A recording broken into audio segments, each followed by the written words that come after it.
নমস্কার, আমি শিবনাথ। আর আপনারা চোখ রেখেছেন সাগর বাংলা ইউটিউব চ্যানেলে। সাগর বাংলা ইউটিউব চ্যানেলের আজকের পর্বে আবার একটি নতুন প্রতিবেদন নিয়ে আপনাদের সামনে উপস্থিত হলাম।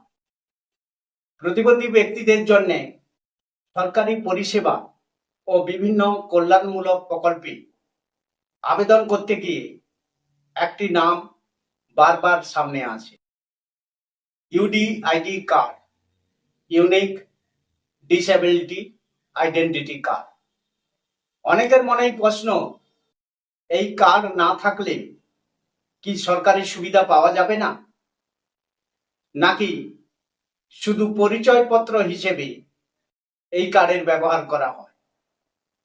সুপ্রিয় দর্শক বন্ধুরা, আজকের এই গুরুত্বপূর্ণ প্রতিবেদনে আমরা এই বিষয়টি আপনাদের সামনে বিস্তারিতভাবে তুলে ধরব।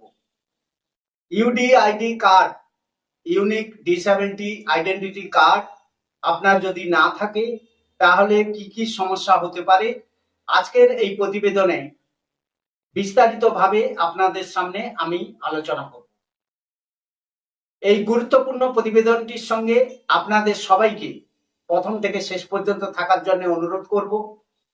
সেই সঙ্গে সাগর বাংলা চ্যানেলের পক্ষ থেকে আমরা আপনাদের কাছে অনুরোধ রাখবো, যারা এখনো আমাদের প্রতিবেদনগুলি দেখছেন অথচ সাবস্ক্রাইব করছেন না, তারা আমাদের এই ছোট্ট ইউটিউব চ্যানেলটিকে সাবস্ক্রাইব করে আমাদের সঙ্গে থাকুন। চলুন একটি ছোট্ট বিরতি নিয়ে আজকের এই গুরুত্বপূর্ণ প্রতিবেদনে আবার ফিরে এসে আপনাদের সামনে জানাবো, ইউডিআইডি কার্ড যদি আপনার না থাকে তাহলে কি কি সমস্যার সম্মুখীন হতে পারেন, সেটা বিস্তারিতভাবে তুলে ধরব।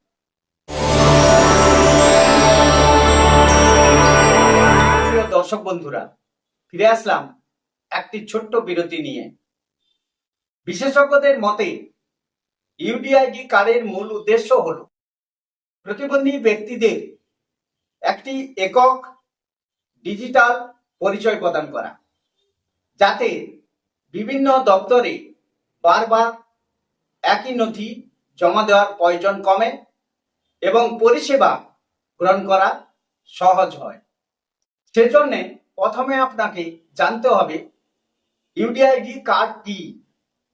ইউডিআইডি বা ইউনিক ডিসেবিলিটি আইডেন্টিটি কার্ড হলো প্রতিবন্ধী ব্যক্তিদের জন্য একটি ইউনিক পরিচয়পত্র। এটি কেন্দ্রীয় সরকারের উদ্যোগে চালু হয়েছে, যাতে প্রতিবন্ধকতার তথ্য ডিজিটাল ভাবে সংরক্ষিত থাকে এবং এই তথ্যের উপর ভিত্তি করে ভবিষ্যতে বিভিন্ন সরকারি পরিষেবা গ্রহণ আরো সহজ হয়। ইউডিআইডি কার্ড না থাকলে কি আপনার সমস্যা হতে পারে? প্রশ্ন এখন কিন্তু সেটাই।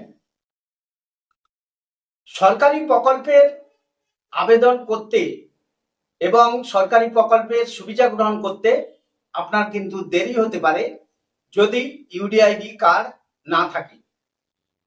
অনেক সরকারি প্রকল্প বা পরিষেবায় প্রতিবন্ধকতার প্রমাণ হিসেবে ইউডিআইডি কার্ড বা বৈধ প্রতিবন্ধকতার শংসাপত্র চাওয়া হয়। ইউডিআইডি কার্ড না থাকলে অতিরিক্ত নথি জমা দিতে হতে পারে বা আবেদন করতে আপনার কিন্তু অনেক সময় লেগে যেতে পারে। যেহেতু আপনাকে অন্যান্য বিভিন্ন ধরনের নথি জমা দিতে হয়, সেজন্য আপনার কিন্তু বেশি সময় লাগতে পারে। ইউডিআইডি কার্ড যদি আপনার না থাকে তাহলে একাধিক দপ্তরে বারবার নথি জমা দেওয়ার প্রয়োজন হতে পারে। ইউডিআইডি কার্ড থাকলে এই তথ্য ডিজিটাল ভাবে ব্যবহার করা অত্যন্ত সহজ হয়। কার্ড না থাকলে বিভিন্ন অফিসে বারবার প্রতিবন্ধকতা সংক্রান্ত যাবতীয় নথি আপনাকে জমা দিতে হতে পারে। ইউডিআইডি কার্ড যদি আপনার না থাকে তাহলে অনলাইন পরিষেবা গ্রহণে কিন্তু আপনি অসুবিধায় পড়বেন। অনেক ডিজিটাল আবেদন পদ্ধতিতে ইউডিআইডি নম্বর ব্যবহার করা যায়, ফলে কার্ড থাকলে অনলাইন আবেদন প্রক্রিয়া অনেক সহজ ও সরল হতে পারে। পরিচয় যাচাইয়ের সময় অনেক বেশি সময় লেগে যেতে পারে যদি আপনার ইউডিআইডি কার্ড না থাকে। ইউডিআইডি কার্ড হলো একটি মানসম্মত পরিচয়পত্র হিসেবে কাজ করে। এটি না থাকলে পরিচয় যাচাইয়ের জন্য অতিরিক্ত নথি আপনাকে প্রদান করতে হতে পারে, তার জন্য অনেক বেশি সময় লাগতে পারে বলে আমরা মনে করি।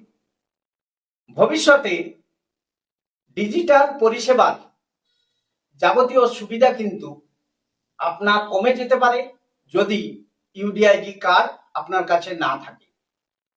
সরকার ধীরে ধীরে বিভিন্ন পরিষেবাকে ডিজিটাল প্ল্যাটফর্মে নিয়ে যাচ্ছে, ফলে ভবিষ্যতে ইউডিআইডি কার্ডের ব্যবহার আরো বাড়তে পারে বলে আমাদের অনুমান।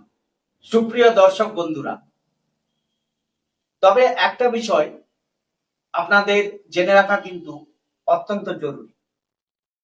ইউডিআইডি কার্ড না থাকলে যেসব সরকারি সুবিধা আপনি স্বয়ংক্রিয়ভাবে পাচ্ছেন সেগুলি যে বন্ধ হয়ে যাবে এমন নয়। অনেক ক্ষেত্রে বৈধ প্রতিবন্ধকতা শংসাপত্র গ্রহণযোগ্য হতে পারে। কোন প্রকল্পে কোন নথি লাগবে তা সংশ্লিষ্ট দপ্তর বা প্রকল্পের নিয়ম অনুযায়ী নির্ধারিত হয়। সেই কারণে ইউডিআইডি কার্ড যে শুধু একটি পরিচয়পত্র নয়, বরং প্রতিবন্ধী ব্যক্তিদের জন্য সরকারি পরিষেবা সহজ ও দ্রুত পাওয়ার একটি গুরুত্বপূর্ণ ডিজিটাল মাধ্যম, সে কথা কিন্তু বলা যায়।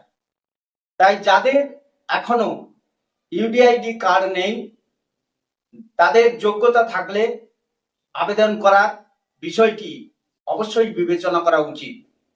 পাশাপাশি কোন প্রকল্পে আবেদন করার আগে, যে কোনো প্রকল্পে আবেদন করার আগে সংশ্লিষ্ট সরকারি নির্দেশিকা দেখে নেওয়াই সবচেয়ে নিরাপদ ও সঠিক পদক্ষেপ বলে আমরা সাগর বাংলা চ্যানেলের পক্ষ থেকে মনে করছি। এই ইউডিআইডি কার্ডের প্রসঙ্গে বলতে গেলে আমাদের এই বাংলাতে বলতে হয়, যেখানে ইউডিআইডি কার্ড দেওয়ার ক্ষেত্রে সরকারের কিন্তু গুরুত্বপূর্ণ ভূমিকা লক্ষ্য করা যায়নি। পূর্ববর্তী যে সরকার ছিল সেই তৃণমূল কংগ্রেসের আমলেও এই বিষয়টি আমরা লক্ষ্য করিনি। নতুন যে সরকার এসছে মাত্র 2 মাস হয়েছে, আর কিছুদিন পরে বোঝা যাবে এই সরকার ইউডিআইডি কার্ড সমস্ত প্রতিবন্ধীদের দেওয়ার ক্ষেত্রে কি ধরনের নির্দেশিকা জারি করে, সেটি দেখে বোঝা যাবে এই সরকার ইউডিআইডি কার্ড দেওয়ার ব্যাপারে কতখানি আন্তরিক। তবে আমরা সাগর বাংলা চ্যানেলের পক্ষ থেকে সরকারের কাছে অনুরোধ রাখবো যাতে দ্রুততার সঙ্গে এই ইউডিআইডি কার্ড দেওয়ার ব্যাপারে সরকার নির্দেশিকা জারি করে, সে বিষয়টি যাতে সরকার অত্যন্ত গুরুত্ব দিয়ে দেখে, সেই অনুরোধ রেখে আজকের এই গুরুত্বপূর্ণ প্রতিবেদনটি এখানেই শেষ করছি। সুপ্রিয় দর্শক বন্ধুরা, আজকের এই প্রতিবেদনটি আপনাদের কেমন লাগলো আপনারা অবশ্যই আমাদের কমেন্টস বক্সে কমেন্টস করে জানাবেন। সেই সঙ্গে আপনাদের কাছে অনুরোধ করব, যারা এখনো সাগর বাংলা চ্যানেলটিকে সাবস্ক্রাইব করেননি তারা সাগর বাংলা চ্যানেলটিকে সাবস্ক্রাইব করে সাগর বাংলা চ্যানেলের সঙ্গে থাকুন। কারণ সাগর বাংলা প্রতিবন্ধীদের জন্য একমাত্র নিউজ চ্যানেল যারা প্রতিবন্ধীদের পাশে, প্রতিবন্ধীদের সাথে থেকে প্রতিবন্ধী মানুষদের উন্নয়নের কথা তুলে ধরে।